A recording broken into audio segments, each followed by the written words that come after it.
We have breaking news that has just been reported, and that is this is coming from Newsweek, and that is the United States has warned Ukraine of a full-scale Russian invasion within 48 hours. So this is what Newsweek is reporting. President Joe Biden's administration has informed Ukrainian President Zelensky of an intelligence assessment that Russia is preparing to conduct a full-scale invasion of Ukraine within the next 48 hours. A U.S. intelligence official has revealed this to Newsweek. Now, that is significantly an uptick from this incursion into the two disputed territories. Colonel Wes Smith, who's our senior military analyst, is with us in the studio right now. Van, I also want you looking to see what kind of reaction we're getting from this in Washington. But, Wes, let me go to you first. When the phrase is used, full-scale invasion, now that apparently is what we're saying to the Ukrainians.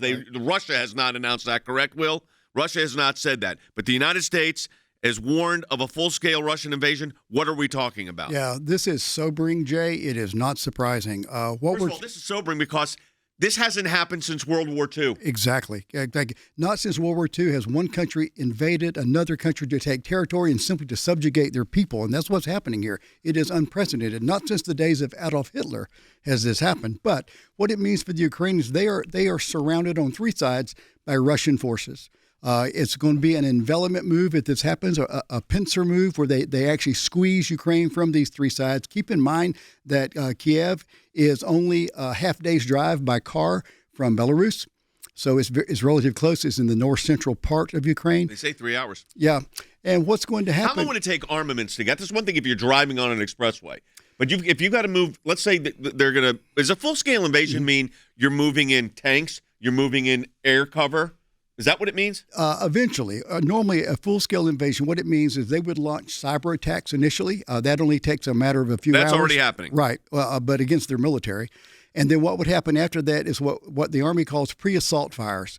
You start sending rocket-propelled artillery and doing airstrikes. But they're saying a full invasion in 48 hours. Right. So if you're moving armaments, tanks, from these border areas, we've got it up on our screen for our audience that's watching us. If you're on radio, it's basically every border other than the sea, and including the sea even, is now got Russian troops. To move those troops into Kiev, how long are we talking about? Oh, we're talking a matter of hours, 12 hours or less if you're coming from the north from Belarus. But again, what normally happens in Russia and the American forces, we did this in Iraq, you don't send armament in initially. You start moving them that direction. You begin with the pre-assault fires, rockets, artillery, airstrikes, and then you quickly move in armor and armored personnel carriers after that. As brave and as courageous as the Ukrainians say they are. Do we have an Afghanistan army risk here of the Ukrainian army just saying, we're not going to fight the Russians? I don't think so. But what we have the risk of, actually the probability of, Jay, is they are going to be very quickly overwhelmed. Fan, what are we hearing from Washington?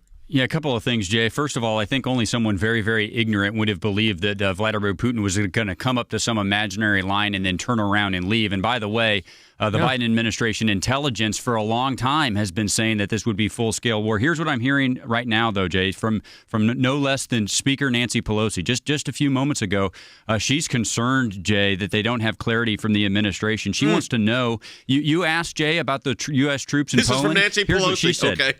Yeah, she says, well, she believes the sanctions are going to be effective. But when it comes to U.S. troops, she says, I want to know what the scope is, I want to know what the geography is, and I want to know what the timetable is. Jay, the Speaker of the House from the president's party doesn't know those answers. That's a problem. Yeah, let me say this also. This is being reported also that aircraft observers indicate that Russia has violated Ukraine airspace earlier today. What does that mean, Wes? That means that they are doing intelligence gathering, and they are looking for targets.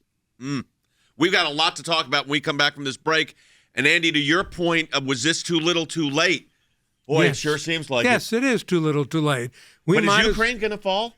Of course, at the face of Russian aggression and Russian troops, and with 250,000 in the army in Ukraine, it's a lopsided situation, Jay.